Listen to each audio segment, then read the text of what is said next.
आपण गजानन महाराजांना शिवाचा अवतार मानतो, त्याच्या आधी काही जण त्यांना गणपतीचा अवतार मानायचे, पण मला आता नवीन एक माहिती मिळाली ती जरा वेगळी आहे. आपल्याला 19व्या अध्यायात स्वामी दत्तात्रय केदार यांचा उल्लेख आहे. हे दत्तात्रय केदार हे त्या काळात इंग्लिश घेऊन MA झालेले होते आणि अतिशय म्हणजे बुद्धिमान असं हे व्यक्तिमत्व. खरं तर महाराजांच्या सगळ्या शिष्यामध्ये सर्वात उच्च विद्या विभूषित असे दत्तात्रय केदार होते, म्हणून महाराज त्यांना स्वामी म्हणायचे आणि म्हणून त्यांना स्वामी दत्तात्रय केदार असं त्यांचं हे रूढ झालं नाव. सावळापूरला त्यांची समाधी आहे. आपल्या वसंतराव देशपांडे गायक सुप्रसिद्ध राहुल देशपांडे यांच्या सद्गुरू म्हणजे स्वामी दत्तात्रय केदारजी आहे. तर हे महाराजांच्या आता त्यांची महाराजांची कशी भेट झाली ते पण खूप लीला आहेत त्या महाराजांच्या. तर पंढरपूरच्या विठ्ठलाने त्यांना सांगितलं होतं दत्तात्रय केदारजींना की तू शेगावला जा आणि गजानन महाराजांना भेट.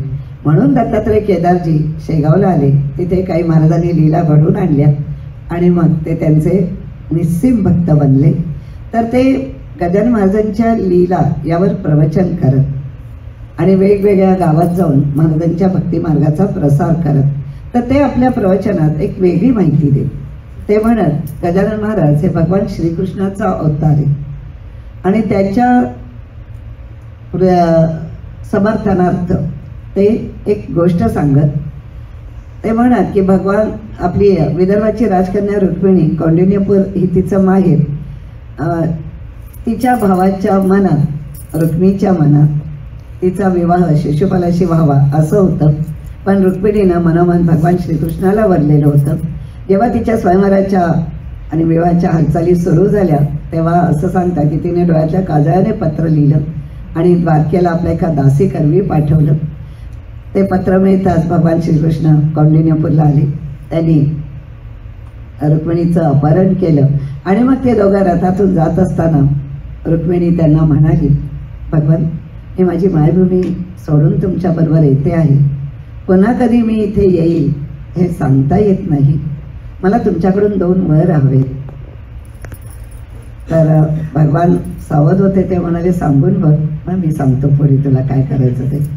तर रुक्मिणी त्यांना म्हणाली, माझ्या या मायभूमीत तुम्ही अवतार घ्यावा, हा माझा पहिला वर तुमच्याकडे आहे मागणं. आणि दुसऱ्या वरामध्ये माझ्या या मायभूमीला पंढरपूरचं महात्म्य प्राप्त व्हावं.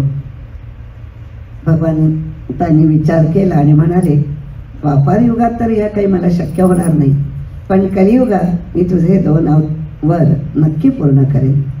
आणि मग पुढे स्वामी दत्तात्रय केदारजी सांगायचे की भगवान श्रीकृष्णाने गजानन महाराजांच्या रूपात शेगाव इथे अवतार घेतला आणि शेगाव हे विदर्भाची पंढरी झाली.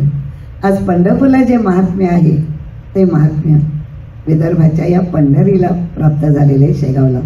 अशा प्रकारे भगवंतांनी रुक्मिणीचे 2 वर पूर्ण केले आणि म्हणून स्वामी दत्तात्रय केदारजींच्या मते महाराज हे भगवान श्रीकृष्णाचा अवतार होते. महाराजांनी पुंडलिकाला भगवान श्रीकृष्णाच्या रूपातही दर्शन दिलेलं आहे.